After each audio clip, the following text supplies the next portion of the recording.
রাসূলুল্লাহ সাল্লাল্লাহু আলাইহি ওয়াসাল্লাম মসজিদের মধ্যে 5 ওয়াক্ত সালাত ছাড়াও আর কোন কোন কাজ করেছেন যেগুলো আমাদের জন্য বৈধ হবে। আমরা অনেকেই মনে করি মসজিদটা শুধুমাত্র 5 ওয়াক্ত নামাজেরই জায়গা, নামাজ বাদে মসজিদের মধ্যে আর কিছুই করা যায় না, এমনটা মনে করি। কিন্তু নবী করিম সাল্লাল্লাহু আলাইহি ওয়াসাল্লাম তিনি মসজিদে যেমন 5 ওয়াক্ত নামাজ পড়েছেন, ঠিক তেমনিভাবে সামাজিক, ধর্মীয় এবং রাষ্ট্রীয় বিভিন্ন কাজ মসজিদের মধ্যে আদায় করেছেন। সম্মানিত হাজিরিন, আমরা এই বিষয়টি নিয়ে আজকে এজন্যই আলোচনা করব।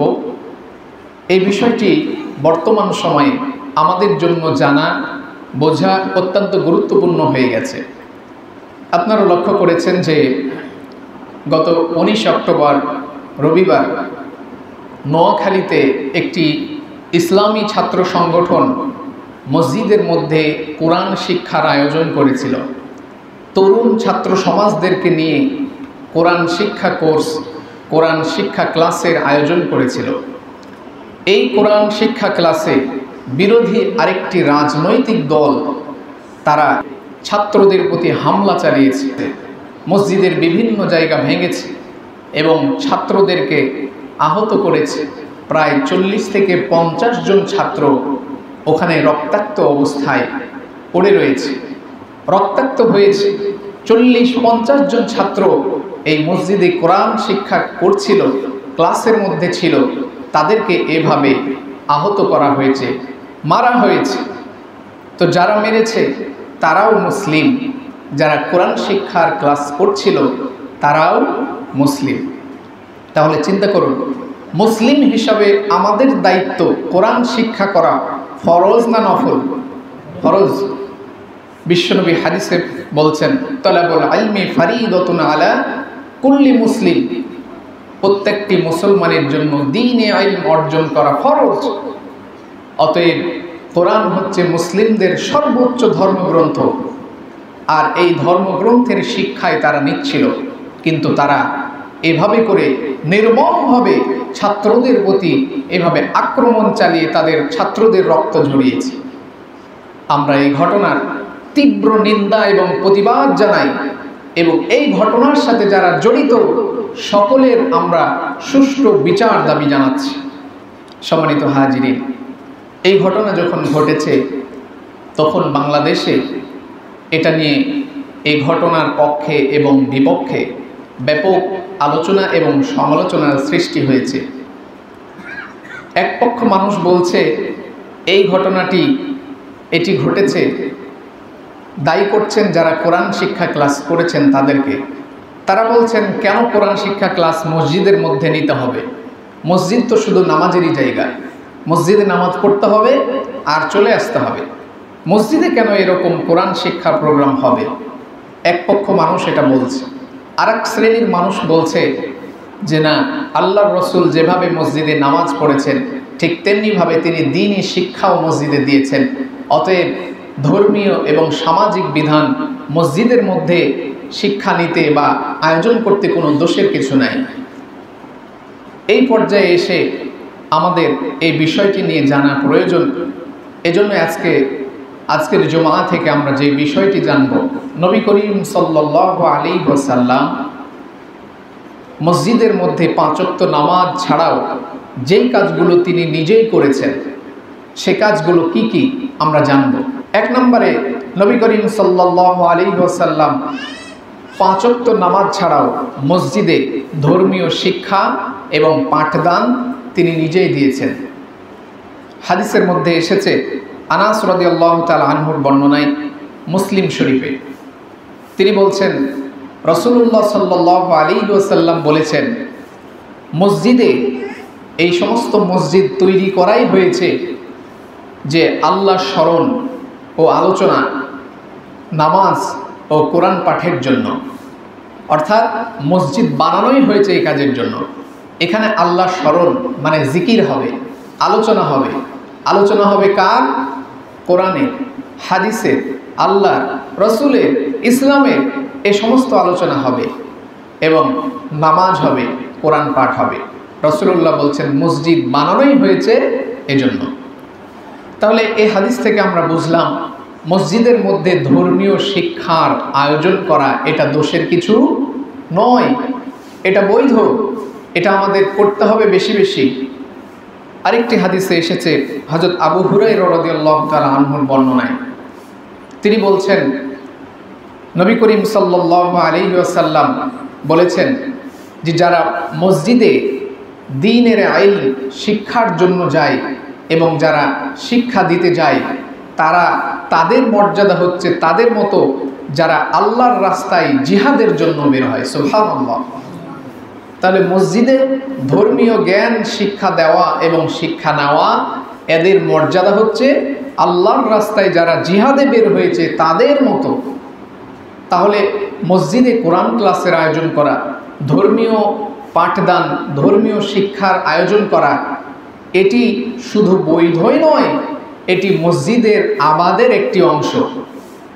মসজিদ আবাদের একটি অংশ, এগুলো মসজিদে থাকাই লাগবে, এগুলো ছাড়া মসজিদ জীবন্ত মসজিদ হবে না।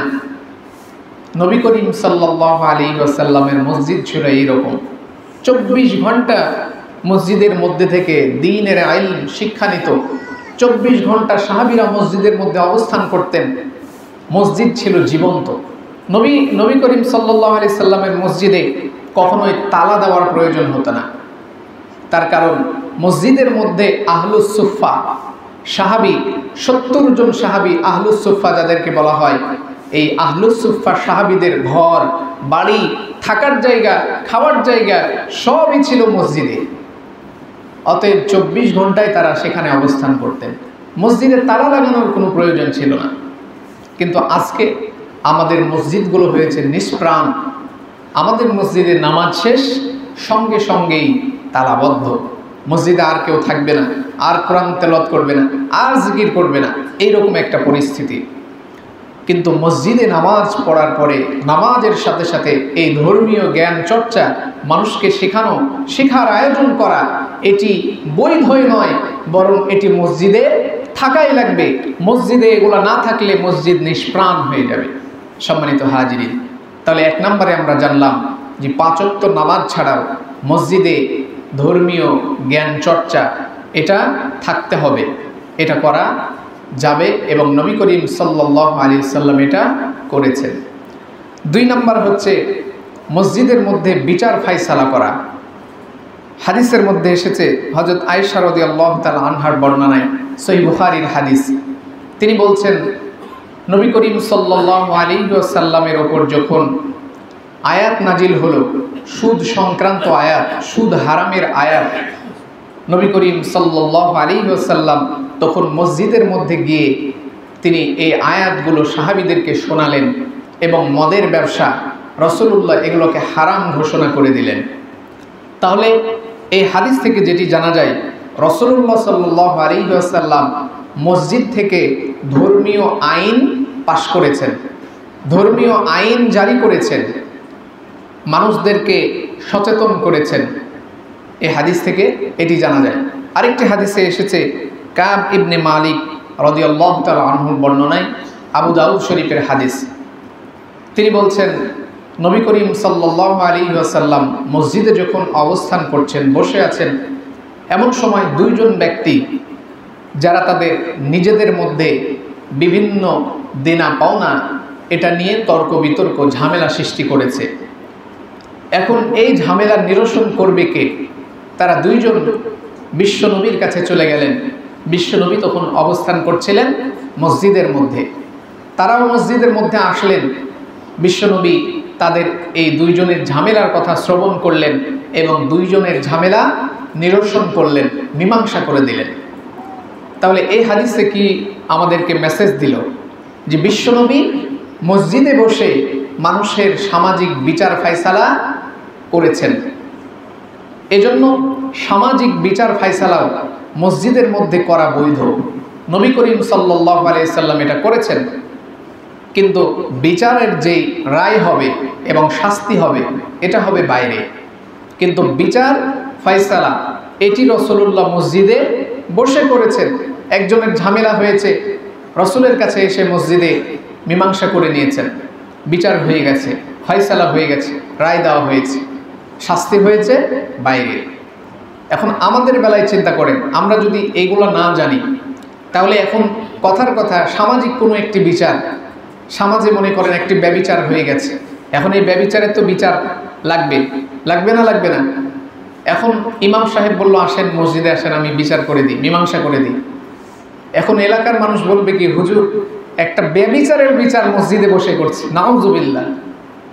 কিন্তু সামাজিক বিচার, সেটা যেই বিচারই হোক না কেন, ফয়সালা বিচার রাসূলুল্লাহ সাল্লাল্লাহু আলাইহি ওয়াসাল্লাম মসজিদে বসে করেছেন।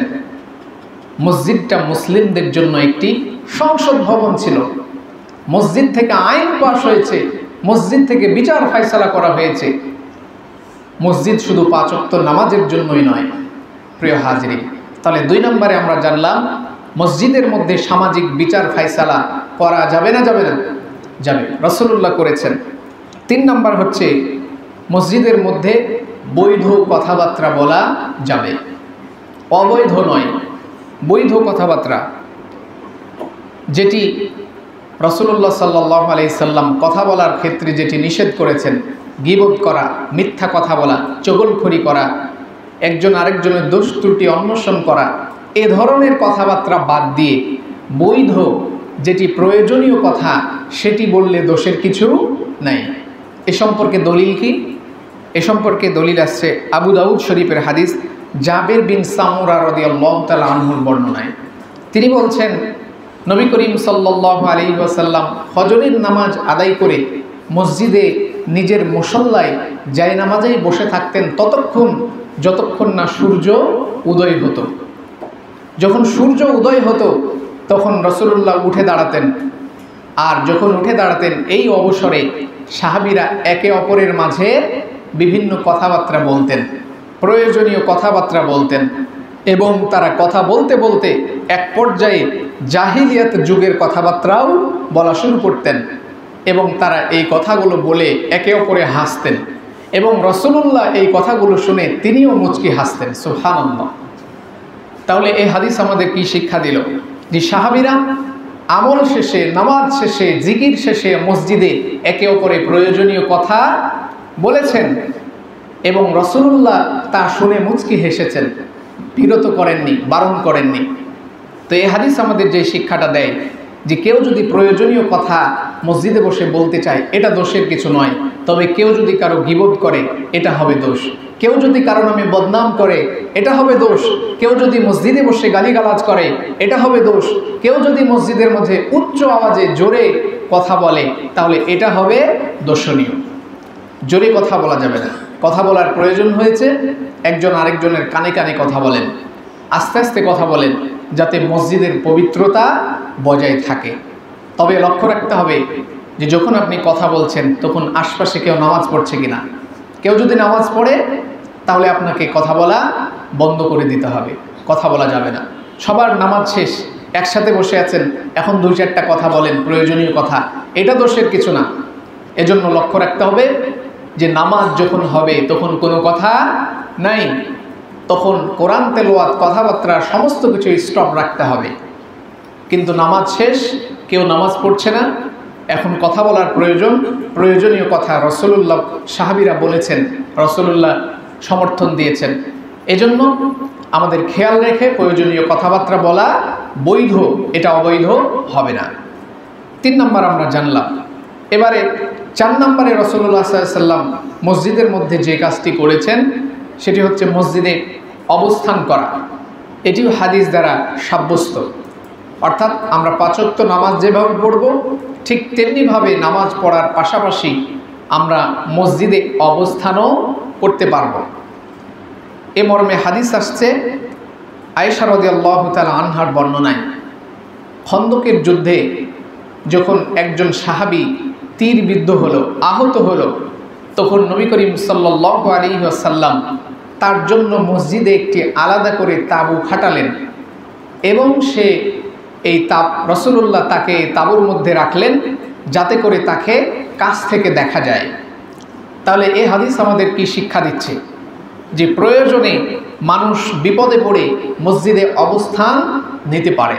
একজন আহত ব্যক্তিকে রাসূলুল্লাহ তাঁবু খাটিয়ে মসজিদে অবস্থান করিয়েছেন। এবং আহলুস সুফফা যে সাহাবীরা ছিল তারা তো সর্ব অবস্থায় সেখানে থাকতেন, খেতেন, নামাজ পড়তেন, ঘুমাতেন। তাদের বাসস্থানই ছিল মদিনা, মদিনার মসজিদে নববী। এজন্য মসজিদে প্রয়োজনীয় অবস্থান করা যাবে। প্রয়োজন হয়েছে আপনি মসজিদে অবস্থান করতে পারবেন, এটা দোষের কিছু নয়। 5 নম্বরে মসজিদের মধ্যে 5 ওয়াক্ত নামাজ বাদেও যেটি করা যাবে সেটি হচ্ছে মসজিদে খাওয়া যাবে। অনেক মানুষ বলে যে মসজিদে খেতে নেই, মসজিদে খেতে হয় না, মসজিদ নোংরা হয়ে যাবে।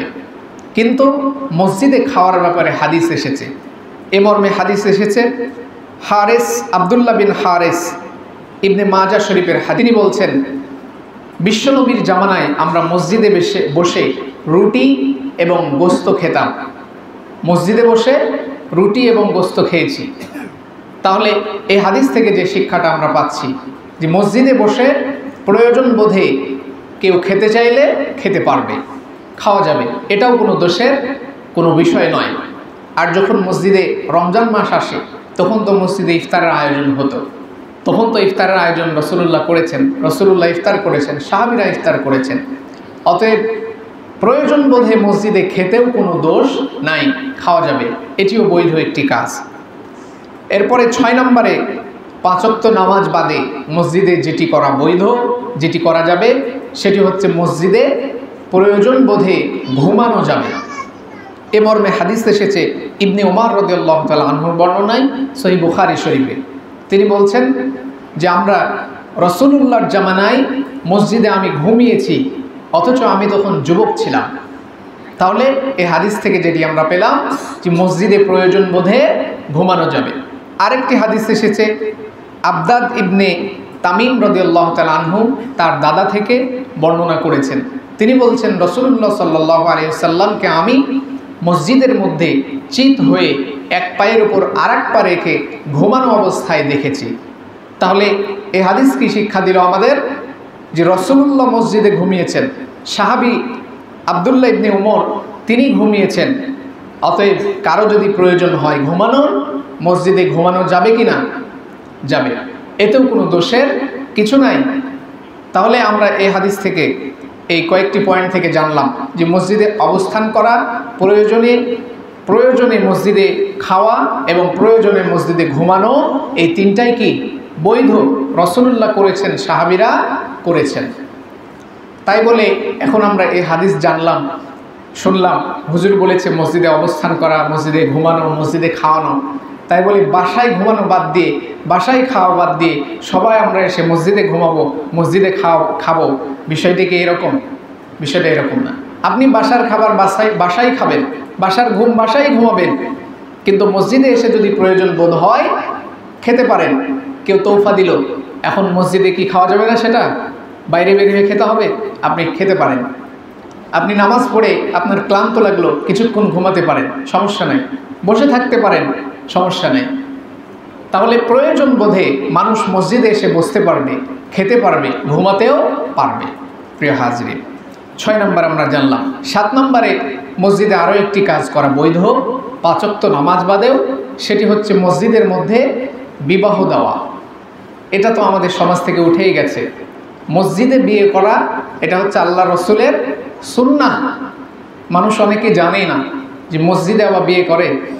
এখন যদি কেউ দেখে যে মসজিদে বিয়ের আয়োজন হচ্ছে, হুজুর বলল যে আসেন মসজিদে আসেন, আমি মসজিদে বিয়েটা পড়িয়ে দিই, সবাই তো হুজুরকে ধরবে যে হুজুর আপনি মসজিদের মধ্যে বিয়ে পড়াচ্ছেন, এটা কেমন বিষয়? কিন্তু আল্লাহর রসুলই মসজিদের মধ্যে বিয়ে পড়িয়েছেন। এ মর্মে হযরত আয়েশা রাদিয়াল্লাহু তাআলা আনহার বর্ণনায় বুখারী শরীফে হাদিস এসেছে। আয়েশা রাদিয়াল্লাহু তাআলা আনহা বলছেন রাসূলুল্লাহ সাল্লাল্লাহু আলাইহি ওয়াসাল্লাম তিনি তার কন্যা ফাতিমা রাদিয়াল্লাহু তাআলা আনহা এবং হযরত আলী রাদিয়াল্লাহু তাআলা আনহুর বিয়ে মসজিদের মধ্যে সম্পন্ন করেছেন। সুবহানাল্লাহ।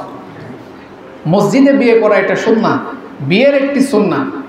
অনেকে এই বিষয়টা জানেই না, অনেকে জানে না কি, অনেকে এই বিষয়টা পালনও করে না। এবং আমাদের এই বিয়ে থেকে এই সুন্নাহ কাজটি উঠেই গেছে। আমরা এখানে যারা আছি বিবাহিত, কেউ কি আছি যে তার বিয়েটা মসজিদে হয়েছে? কেউ আছেন কি? যে মসজিদে তার বিয়ে হয়েছে, কেউ থাকলে একটু হাত তোলেন তো। একজনও নাই। তাহলে চিন্তা করেন, মসজিদে বিয়ে করা যে সুন্নাহ, এতগুলো মানুষ বিবাহিত আছে কিন্তু একজনের বিয়েও মসজিদে হয়নি।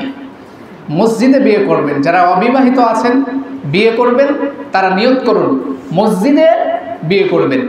মসজিদে বিয়ে করলে বরকত বাড়ায় দেবে কে? আল্লাহ তাআলা। আল্লাহর ঘর মসজিদে আপনার পবিত্র বন্ধন বিয়েটা হবে। রাসূলুল্লাহ সাল্লাল্লাহু আলাইহি ওয়াসাল্লাম এবং সাহাবীরা এভাবে মসজিদের মধ্যেই বিবাহ কাজ সম্পূর্ণ করেছেন। কিন্তু বিয়ে যে কালমা এবং বিয়ে পড়ানোর যে অনুষ্ঠান, যে খুতবা, সেটাই শুধু মসজিদে করবেন, কিন্তু বিয়ের খাওয়া দাওয়ার আয়োজন কিন্তু আবার মসজিদে নিয়ে আসা যাবে না।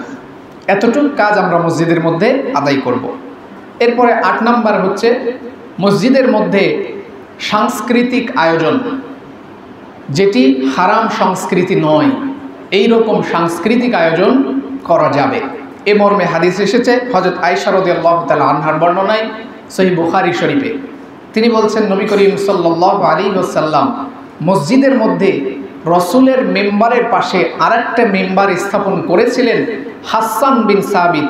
কবি হাসান বিন সাবিতের জন্য তিনি এই মিম্বরে দাঁড়িয়ে মানুষদেরকে কবিতা শোনাবেন এবং ইসলাম এবং যুদ্ধের জন্য উদ্বুদ্ধ করবেন। এই জন্য সুবহানাল্লাহ, আমাদের এটি হচ্ছে হালাল সংস্কৃতি।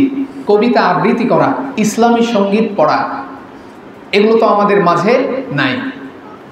আমাদের এই সংস্কৃতিকে গ্রাস করেছে পশ্চিমা সংস্কৃতি। শুধু গান বাজনা, বাদ্যযন্ত্র, এগুলাই মনে করি আমাদের সংস্কৃতি। কিন্তু মসজিদের মধ্যে কবিতা আবৃত্তির আয়োজন করা, মসজিদের মধ্যে ইসলামী সঙ্গীত হামনাতের আয়োজন করা, এই সংস্কৃতিগুলো আজকে না থাকার মধ্য দিয়ে আমাদের সমাজে যুবকরা আয়োজন করে ডিজে পার্টি, যুবকরা আয়োজন করে বিভিন্ন গান বাজনা। তাহলে যুবকদেরকে আয়োজন করতে হবে মসজিদে কি? কবিতা আবৃত্তির, ইসলামী সঙ্গীতের, ইসলামী সংস্কৃতির। তো এগুলো যদি আমাদের মাঝে বিদ্যমান থাকে তাহলে আমাদের সমাজ থেকে ডিজে পার্টি, গান বাজনা, এসব শয়তানি কাজ যেগুলো আছে সেগুলো দূর হয়ে যাবে।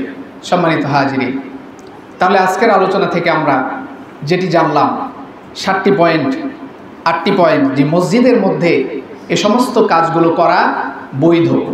5 ওয়াক্ত নামাজই নয়, আমরা শুধু এটাই মনে করি যে 5 ওয়াক্ত নামাজ পড়ে মসজিদ থেকে চলে যাব, মসজিদে আর কোনো কাজ করা যাবে না। আমরা অনেক সময় এগুলো না জানা কারণ থেকে মানুষ যদি এগুলো কেউ করে তাহলে তাদের বিরোধিতা করি। তাহলে এখন আপনারা বলুন, এই যে 8টা কাজ বলা হলো হাদিস থেকে, কেউ যদি মসজিদে এসে ইসলামী শিক্ষার আয়োজন করে, কোরআন ক্লাসের আয়োজন করে, তারপরে আমরা মাসিক তাফসির করছি, তারপরে আমরা সাপ্তাহিক নামাজ শিক্ষার ক্লাস করছি, এই যে এই ক্লাসগুলো হচ্ছে, তারপরে কেউ যদি এসে মসজিদে কোরআন পড়ে, কেউ যদি এসে মসজিদে খায়, কেউ যদি মসজিদে শুয়ে থাকে, কেউ যদি মসজিদে প্রয়োজনীয় কথা বলে, কেউ যদি মসজিদে বিয়ের আয়োজন করে, তাহলে এগুলো বৈধ না অবৈধ? এখন কি এগুলো হাদিসে বলা হয়েছে এজন্য আমাদের জন্য বৈধ, কিন্তু এই বৈধ কাজ জানার পরেও আমরা কি এই কাজের বিরোধিতা করতে পারবো? মসজিদের মধ্যে ইসলামিক সাংস্কৃতিক আয়োজন, এটাও আমাদেরকে আজকে বাধা দেওয়া হচ্ছে। প্রিয় হাজিরিন, আপনারা লক্ষ্য করেছেন যে মসজিদের মধ্যে কোরআন শিক্ষা ক্লাস, এখানে মসজিদ ভাঙচুর করে ছাত্রদের রক্ত ঝরানো হয়েছে। কত ন্যাক্কারজনক ঘটনা হলে এটি হতে পারে চিন্তা করুন। এই ধরনের ঘটনাগুলো তো আমরা বিগত ফ্যাসিস্ট আমলে দেখেছি, যারা তাফসির মাহফিল বন্ধ করে দিয়েছিল, তাফসির মাহফিল হতে দিত না, তাফসির মাহফিলে বাধা দিত, বিভিন্ন ইসলামিক কাজে কর্মে বাধা দিত। আজকে একটা শ্রেণী তারা এই ধরনের কাজগুলোতে এখনই বাধা দেওয়া শুরু করেছে। আপনারা যদি এটা করেন তাহলে জনগণের মন থেকে আপনারা দূরে সরে যাবেন। মসজিদের মধ্যে এ ধরনের প্রোগ্রাম করা, এ ধরনের আয়োজন করা, এগুলো মসজিদের দায়িত্ব, এগুলো হচ্ছে মসজিদ আবাদের অংশ, এগুলো থাকাই লাগবে। এগুলোতে যারা বাধা দিবে, এগুলো যারা করতে দেবে না, এগুলোতে যারা হামলা চালাবে, অতীতে কি হয়েছে, এ ধরনের কাজে বাধা দেওয়ার কারণে একটা শ্রেণী মানুষ থেকে দূরে সরে গেছে, মানুষ তাদেরকে দূরে সরিয়ে দিয়েছে। আজকেও যারা এ ধরনের কাজ শুরু করে দিয়েছে, আমরা তাদেরকে বলবো, আসুন, না জেনে যদি এগুলো করে থাকেন তাহলে বাধা দেওয়া বন্ধ করুন।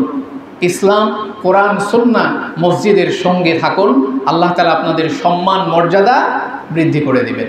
সম্মানিত হাজিরিন, আজকে আমরা মসজিদের মধ্যে যে সমস্ত কাজগুলো করা বৈধ 5 ওয়াক্ত নামাজ বাদেও এই কাজগুলো জানলাম। আগামী জুমাতে আমরা জানবো যে মসজিদের মধ্যে যে সমস্ত কাজ করা অবৈধ, মসজিদের মধ্যে যেগুলো করা যাবে না, এগুলো আগামী জুমাতে বলবো। কেউ যদি এই অবৈধ কাজগুলো করে তখন আপনার যত শক্তি আছে আমরা এই মসজিদে অবৈধ কাজে বাধা দিব, কিন্তু বৈধ কোনো কাজে মসজিদে বাধা দেওয়া যাবে যাবে না। আল্লাহ তাআলা আমাদের সকলকে এগুলো পালন করার তৌফিক দান করুন। আল্লাহুম্মা আমিন।